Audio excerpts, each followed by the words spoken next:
This is going to be a transportation episode. We are going to talk about two transpo-related stories. One tragic, one not so much. Happy, maybe. Yep, the first is going to be on the brutal alleged rape and murder of a Didi passenger, and the second on the state of electric vehicles in China. Did you hear? Tesla took the first step towards opening up a factory in Shanghai. The president's key economic team goes to China. After a whole night thinking, I say I still want to do it.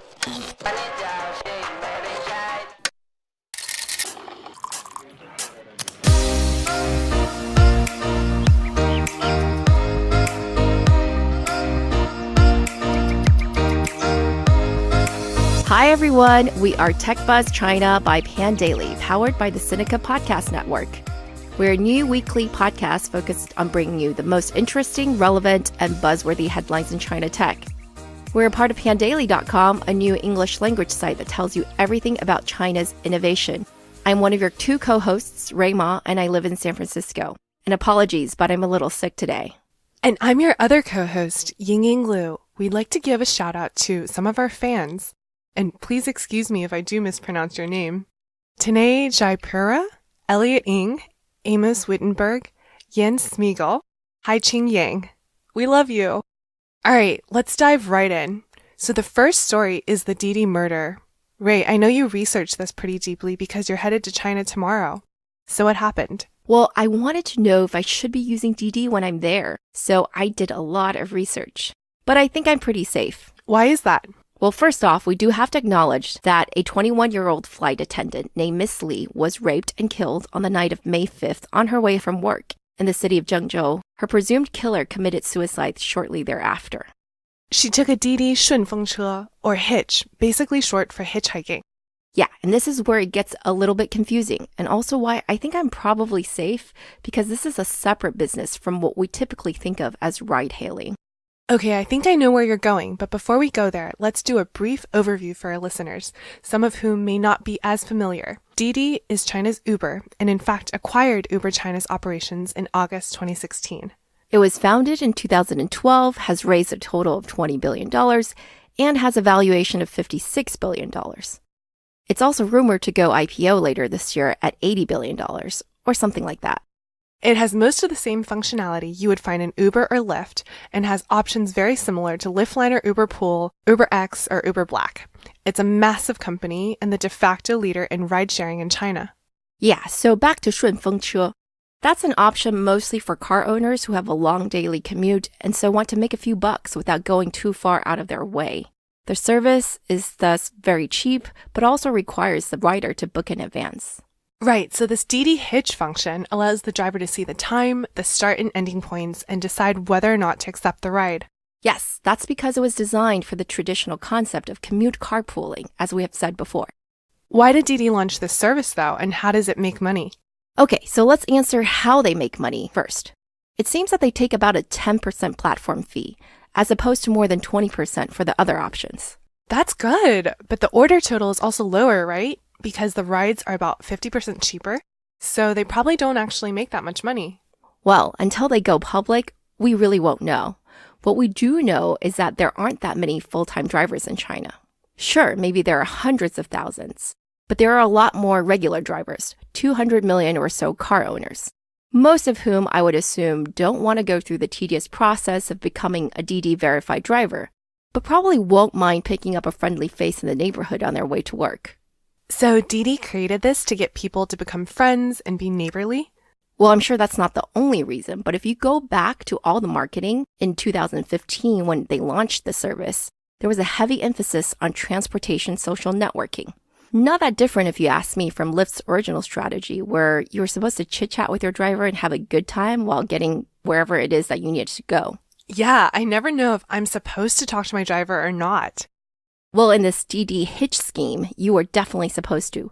There are lots of anecdotes floating around on the interwebs about people striking up real friendships from these rides, some even becoming roommates. And guess what? If you are an untalkative driver, you may get a 1-star rating, which may take you forever to make up. But friendships aside, we now know that for this supposedly friendly but definitely cheap option, Didi didn't have the same procedures for driver verification as their other options. Yeah, that's right. According to the paper.cn, which is part of Shanghai United Media Group, the reporters found that as of May 11th, Didi still has ridiculously lax rules on registering as a Hitch driver. Right. The reporter found that to register as a driver, the platform requires you to fill in details about your vehicle and then upload 2 documents. One of these is a driver's license, obviously, and the other one is similar to what I would probably call your car's registration. Sounds secure? Not really. Get this. The reporter selected female for gender and then uploaded a male driver's license. The system actually detected it, but didn't seem to care and approved the driver. That means it's not really checking for anything, just a valid ID. Yeah, people are saying Didi should at least require a live photo of the person holding their ID card next to their face, instead of just a simple document upload. That's actually something already required by many Chinese internet companies, and is at least a little bit more secure. Well, Didi does have other options to verify the driver's identity, such as facial recognition, Sesame credit verification, which is kind of like your credit score, and your professional certificate, but these were apparently optional. Yeah, we can tell because in 2 hours, the reporter, despite never submitting any of those materials, received a text message from Didi saying that he had been approved and should start hitting the road. Yikes, so that's really no verification at all. Nope. But before you delete Didi from your phone, the verification process for their non-Hitch drivers is actually pretty intense. Like you can't have weird colored hair, visible tattoos, or communicable diseases. You must have a clean criminal, drug, and mental health record. Your car also can't be older than 6 years or be visibly damaged. It can only be certain colors, and you must have been driving for at least 3 years. That sounds pretty substantial, but why did Didi go so wrong then with the Hitch option? I mean, this girl even texted her friend that her driver was a perv after she got in his car, and she didn't know that he'd gotten complaints before. You know, I don't know, but the public commentary has been that in trying to make this hitching service into a social experience, Didi went somewhat overboard. Hey, you know those tags you can use to rate your driver on Lyft? Safe driver, good conversationalist, stuff like that? Well, apparently Didi lets its Shunfeng drivers tag their riders. But the results are pretty disgusting. Yeah, I saw screenshots of that. Apparently, the drivers can see the rider's age, profession, and photo. But more than that, they can tag the rider as pretty, sexy, rides alone, or even a bunch of even more sexually charged terms. And these are visible to other drivers who can then take them into consideration when deciding whether or not to take on the ride. More than that, Didi also allows the driver to decide just to gift the ride. The initial thought was if the driver and rider really hit it off, the driver can just hit a button that says, "Never mind, this ride is free." Offline social networking. Didi was especially proud of this actually, even issuing a report saying that male drivers were twice as likely to give the free ride option to a female rider than to a male one, and that the most frequent free rides occurred between 10 and 11 p.m. Yeah, so now imagine you're Miss Lee looking for a ride. You might have already been tagged as very pretty and rides alone by previous drivers. Your driver is super creepy, but you just quietly text your friend and don't say anything because you're a poor 20-something and you're hoping by being nice and sociable, you may get a free ride. Of course, we're not saying that's definitely what happened because we really don't know. But the product, for sure, had some design and execution flaws that made it easier for such tragedies to happen. And this wasn't the first murder. A female teacher was also murdered in Shenzhen in 2016, also taking a Didi Shunfeng. Well, the reaction this time has been swift and fierce. When Didi offered a reward for the killer's whereabouts, people thought that was lame, insincere, and irresponsible. They're demanding that Didi make real amends, and the company is voluntarily shutting down its hitching option beginning May 12th and promises to revamp the product. What do you think? Do you think it's Didi's fault? Well, yeah, like we said, I think there's a basic level of responsibility here that Didi should bear in screening for drivers and designing the product in such a way that it doesn't encourage bad behavior. I'm not saying that male riders aren't also at risk, but the types of tags that were allowed and the comments that these hitch drivers put in the back end put female riders in disproportionate danger. Yeah, I have to agree with you there. It was a great violation of privacy and personal dignity. While I can understand the initial plan was to have the ride experience be more social, it's simply not okay to be ogling over riders and posting about their sex appeal. And way more intensive background checks need to be done. Here's to hoping Didi fixes it fast.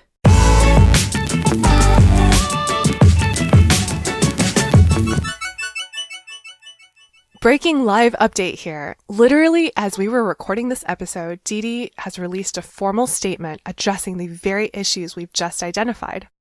Titled our Phase 1 Safety Enhancement Plans, the blog post mentioned that all tags will be eliminated, driver facial recognition will be required for every Hitch trip, and even that the Hitch service will be inoperable between 10 p.m. and 6 a.m. every day.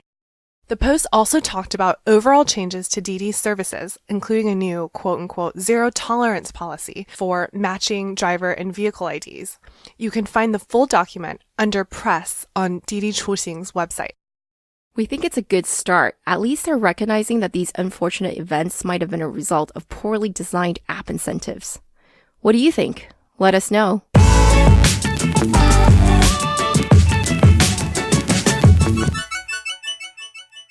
Last week, China announced that it would allow foreign new energy vehicles, or NEV, carmakers to take full ownership of their local ventures. This is a big concession on the part of the government, which is quite strict with every other industry, including fossil fuel-powered cars. It won't be until 2022 until that industry opens up. Right, and very soon after, on Monday, Reuters broke the news that Tesla had set up a new wholly owned company in Shanghai. This new company, called Tesla Shanghai Co. Limited, was registered on May 10th. This means that Tesla is much closer to producing its own electric vehicles in China and to establishing its very first gigafactory outside of the US. Tesla stocks were up 1.2% on Monday. Good for them. So the focus of this new company in Shanghai will be the development and services of electric vehicles, auto parts, energy storage facilities, and even solar panel products. Nice. Tesla already owns 24 stores, over 100 supercharging stations, and over 300 regular charging stations in China. It's actually one of only 3 non-Chinese EV brands for sale in China today. The other 2 are Nissan Leaf and Denza. Yep, Elon has been keen on China for a while. As early as 2014, he even exchanged emails with our very own founder, Kevin. He asked Kevin for advice about where he should locate his charging stations and who he should speak to make progress for Tesla in China. So this is a major dream come true, even if it's just the first step. But Tesla should know that it has dozens of Chinese competitors in the making, even though Beijing has basically taken away the safety net and decided to let the strongest win. Most of you know about Tesla, but what about the other Chinese homemade brands? And there are plenty of them. In 2017, Chinese brands accounted for 96% of the roughly 700,000 electric vehicles built and sold in China. The major companies include BYD, Beijing Electric Vehicle Corps, Zhidou, and Shanghai Auto. After subsidies, and there have been really generous subsidies, the 5 best-selling EVs, 3 of them retail for under $10,000. So the typical Chinese EV is a low price, a low range, and low speed. I'd like to add here that there are many new EV challengers, such as NIO, Byton, Iconic, WM Motors, and Xiaopeng Motors, or XPENG, as they call themselves in English. Yeah, China has more than 50 EV startups. I got the chance to meet and spend quite a bit of time with the co-founder of XPeng, or Xiaopeng Motors, which is the current leading EV startup. The company is literally named after one of the founders, He Xiaopeng. He was an angel investor in the accelerator I used to work for. The last time we met was in the middle of last year, while he was here in the Valley on a massive hiring spree. This is a man who is already an established entrepreneur, probably best known for co-founding UCWeb, a browser company, back in 2004. UCWeb was then acquired by Alibaba in 2014 in an undisclosed deal supposedly worth $4 billion.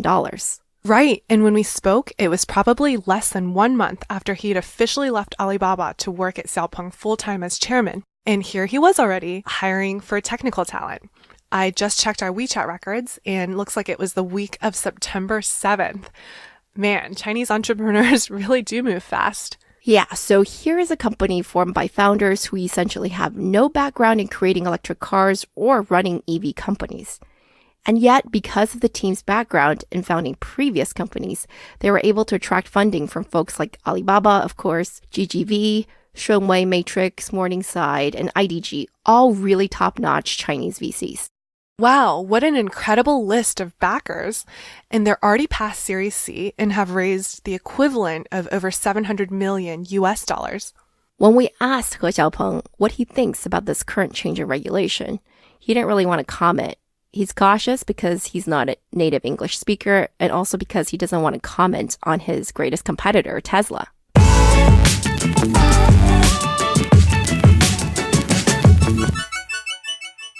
China is the world's largest market for EVs. With the government pushing this market, the number of vehicles is expected to nearly 10x between now and 2025 to 7 million units. And it's worth noting that though we've focused on Chinese and US brands here, there are a lot more players in the market. Folks like Japan's Toyota Motors have announced plans to produce EVs in China around 2020. They've also got plans to make hybrids and to produce more core components, such as batteries. BMW has also talked about plans to produce an electric SUV and to release it in China before anywhere else. Then we've got Volkswagen, which has stated plans to invest $18 billion US dollars in China by 2022, which is more than 40% of their total investment globally. The money is flowing. Ying-Ying, I know you have some opinions on how this will play out. Yeah, my verdict is that these new EV makers, especially the younger upstarts, such as Xiaopeng and even BYD, are not to be overlooked. I hope that we've been able to drive home here that Tesla is really just the tip of the iceberg in terms of major players and innovators. While I really like Tesla and think that they have beautiful design and a powerful vision, I do think auto is one of those sectors in which Chinese innovation, so to speak, has an excellent shot, especially if you're going for wider adoption by the masses and not just looking at the high end of the market. To really go big, local market knowledge and alliances here are key. That's, again, not to say that Tesla and other makers won't lead the pack in people's minds, but they might not be the top manufacturer, especially in driving mass EV adoption. And the big thing in all of this is that China really has a chance to become the world's first all-electric vehicle ecosystem. You know, we're used to thinking of all the major cities in China as being super polluted. But China has promised to meet air quality standards by 2035, and it knows it needs systemic change. The fact is, China's auto industry as a whole is quickly turning all electric. That's right. That stat we gave you at the beginning about the 700,000 all-electric cars manufactured, that's actually more than the rest of the world combined. And it's growing faster than the rest of the world as well. We could really have an entire series of episodes about the details of this phenomenon, but let's just say that perhaps government-led growth in this area will continue to be a boon. As it stands, China is a leader in both the supply and demand for EVs. And I think that's why, from the perspective of the government, lifting some of these restrictions and allowing for more competition is ultimately a good thing for the country and the population and definitely the air, even if it means greater competition for domestic players.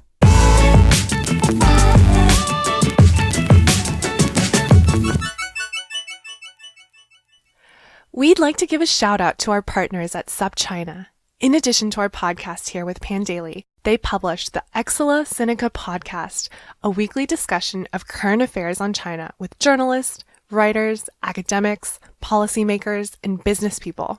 So while we only focus on tech, they really give you the entire overview. China, hand in hand with GGV, also publishes the GGV 996 podcast, which interviews top tech leaders in China tech and investment. Hans, Zara, and team are phenomenal, and we are big fans. Have a listen.